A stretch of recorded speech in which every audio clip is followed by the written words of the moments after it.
Luisela es psicóloga forense, con una formación estupenda. Cuando me contaban hoy, porque pedí los antecedentes de Luisela, fue la última deponente en el juicio, en la etapa de testigos y de peritos, en este juicio de varios días contra los hermanos Quisca. Dijiste algo así, corregime, lo mío no es técnico. No hay compulsividad ni una patología psicológica en cuanto a Sebastián Quisca. Sabe lo que está consumiendo, comprende el bien y el mal. Y ahora te voy a leer algo que dijo Quisca sobre vos. Germán Quisca, en algún momento dijiste, tiene rasgos psicopáticos, puede llegar a ser peligroso para terceros. De hecho, por lo poco que conozco, un psicópata carece de culpa, remordimiento, y no es una enfermedad ni psiquiátrica ni de atención psicológica, es decir, es un rasgo de la personalidad. ¿Cómo estás, Luisela? Buenas noches. Buenas noches. Gracias por venir. Sé que hay una bebé de solamente una semana que te está esperando en brazos de papá fuera del estudio, por lo cual valoro mucho tu presencia.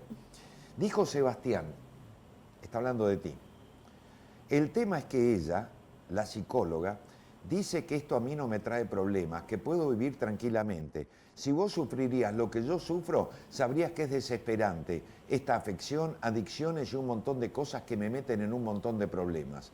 Esto me causa molestia, sufrimiento, consumo de sustancias.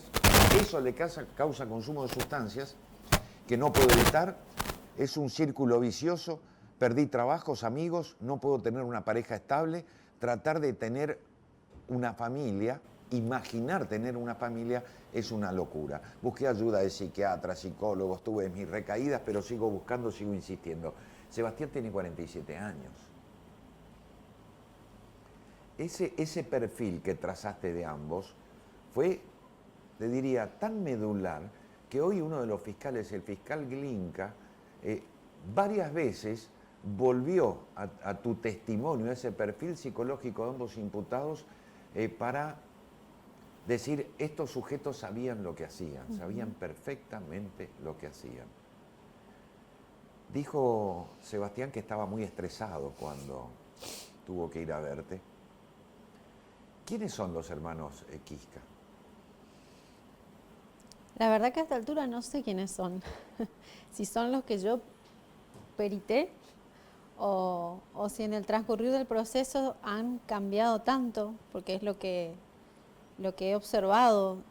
No soy ajena a todo el proceso del juicio, he seguido, digamos, ¿no? Y he escuchado las declaraciones que ustedes también compartieron, y hay muchos puntos en los que vuelvo de mi pericia y son totalmente otra versión, digamos, ¿no? Estas pocas declaraciones de los Quisca, ¿te hicieron revisar tu pericia? ¿Te hicieron...? En términos técnicos no, porque cuando un psicólogo evalúa en ese momento, en ese contexto. Probablemente si le hacemos otra pericia hoy, algunas cosas pueden variar, digamos, no somos iguales en el transcurrir del tiempo, más en el contexto de encierro en el que están ellos, más con las características que tiene Sebastián, que yo no las he dejado de lado, solo que no tienen que ver con el consumo de Masi.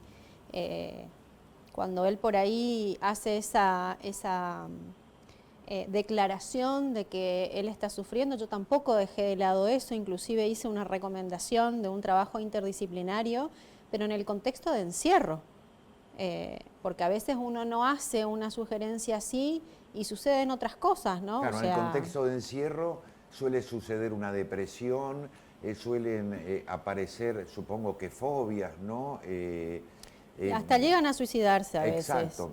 Así que te estaba por decir, ataques de pánico y ataques de otra naturaleza. exactamente, así que la sugerencia venía desde ese lugar, digamos. Mi deber ético también es ese, que una persona está sufriendo y yo lo tengo que comunicar. Pero esto ocurre con cualquier preso, cualquier persona en condición de encierro. No lo convierte en un paciente que amerite encierro en una institución psiquiátrica y un tratamiento médico, ¿no? No, y además en el caso de Sebastián, el sufrimiento se da por el trastorno de ansiedad, que también está consignado en la pericia, no por un trastorno obsesivo compulsivo como intentaba mantener la defensa. Esa era como la confusión que se planteaba.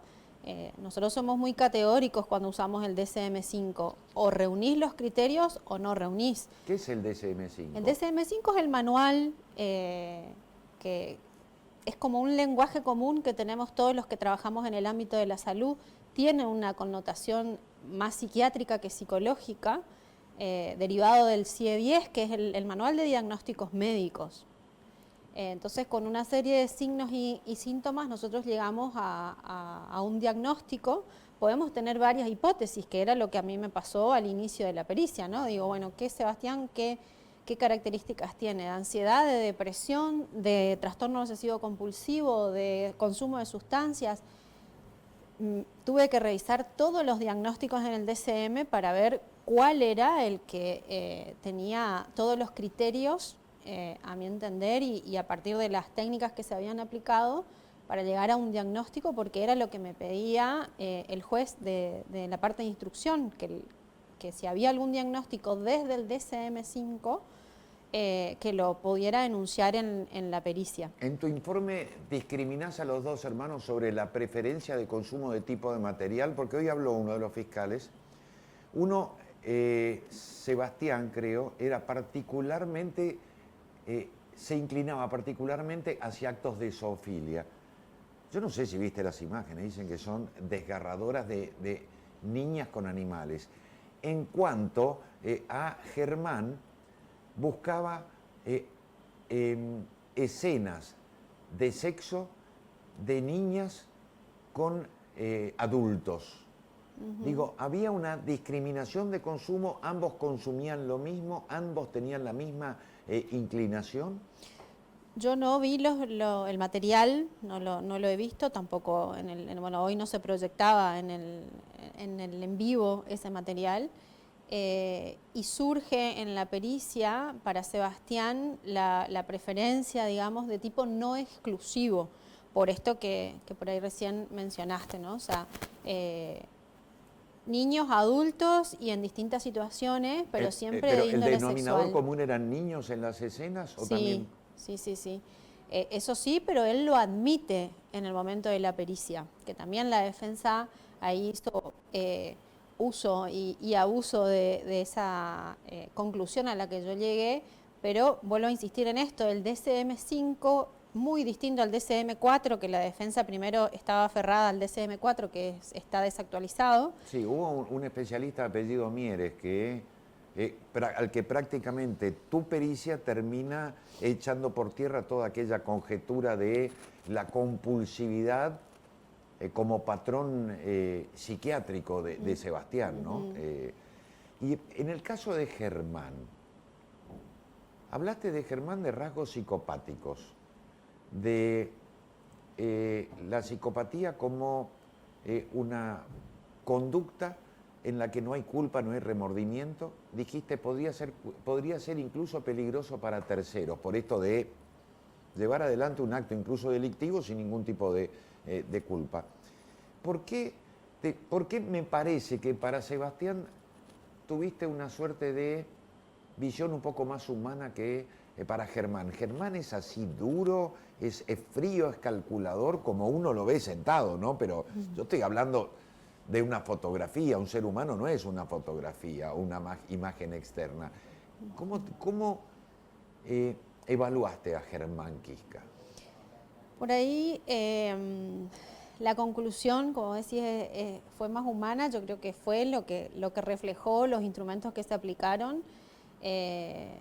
Uno es con una neurosis, que sería como dentro de la psicología, o para que la gente entienda, él está más del lado de la normalidad, de un sujeto que puede ser funcional, que también fue un comentario que bueno, que al imputado le afectó que yo hiciera, ¿no? Pero bueno, es porque estructuralmente su personalidad está del lado de la neurosis, que es lo más normal para que la gente entienda. Creo que decía Freud que todos somos neuróticos. Todos somos, ¿no? neuróticos, sí. Exactamente, por lo menos hasta que se demuestre lo contrario. Claro. Pero en el caso del otro imputado, no había indicadores de neurosis, tampoco de psicosis, que sería como lo opuesto. Sí, una especie de rasgos de psicopatía, Y creo que por ahí si bien en el transcurso del juicio se me ha levantado el secreto profesional, por ahí no quiero contar particularidades de la pericia, pero sí puedo decir que él mantiene una actitud como la que todos vimos durante todo el proceso, desde que un sujeto muy frío, que en ningún momento manifiesta ningún sentimiento. ¿Hay algún detonante en el pasado, en la infancia de los Quisca, que los haya llevado a ambos a esta inclinación por el consumo de material de abuso sexual infantil? ¿Hubo un detonante? Te lo pregunto, yo sé que quizá hay un secreto profesional. Muchas veces dicen que el abusador fue abusado, pero no es la regla general. Digo, ¿hay algún detonante? Porque puede que uno de los hermanos tenga esa inclinación, pero los dos hermanos comparten y son cómplices de la misma inclinación.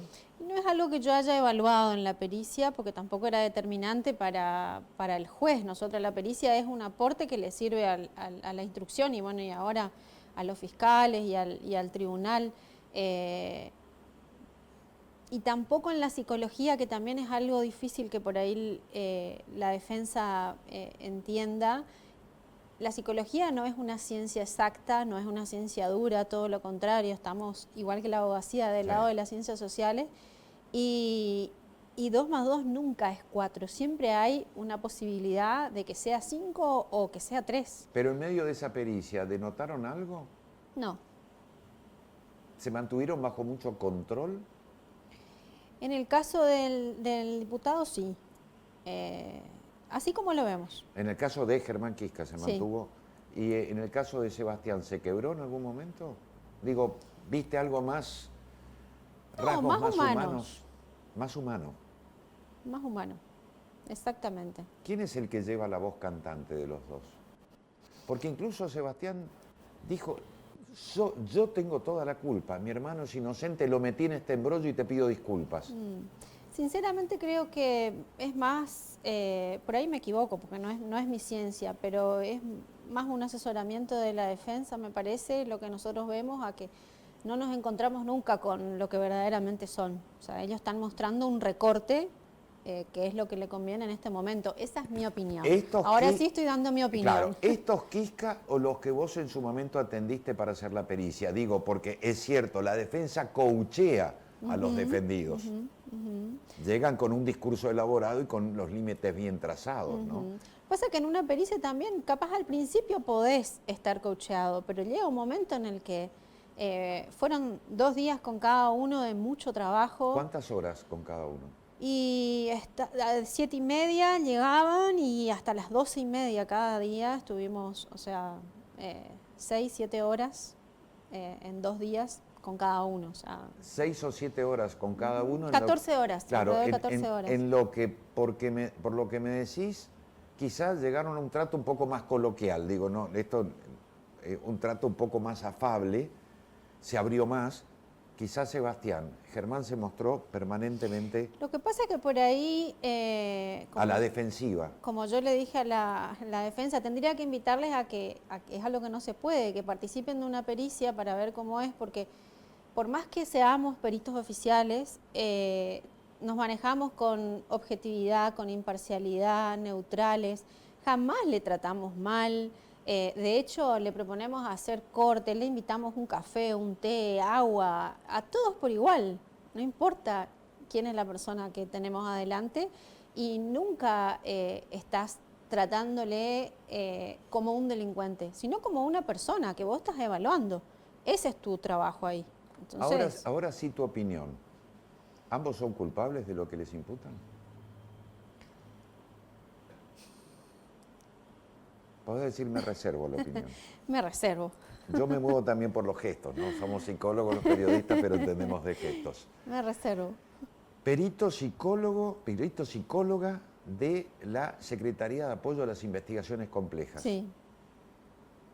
Quizá una de las psicólogas con esa formación forense, de las pocas que hay millones, una de las pocas profesionales que tiene esta capacitación. En realidad yo no tengo formación de grado en forense.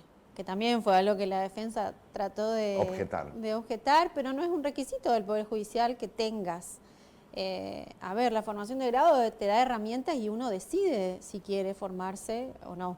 Sí tengo una trayectoria de investigación en delitos complejos. He estado en un observatorio en el que hemos investigado por el 2014-2015 sobre abusos, sobre homicidios, así que he sido parte también de la fuerza policial en su momento. O sea, tengo un recorrido, digamos, en el que he estado siempre en el ámbito forense, pero en SAIC propiamente dicho, es poca mi trayectoria, digamos. En perfiles criminales es tu especialidad.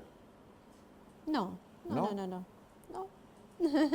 Muchas gracias. No, gracias por haber venido. Un placer conocerte. Espero que en algún otro momento podamos contar con tu colaboración. Insisto con esto, fue muy categórica tu pericia, al punto tal que pusiste en aprietos a la defensa. Y me quedo con ese gesto que me dijiste cuando te pregunté por la culpabilidad.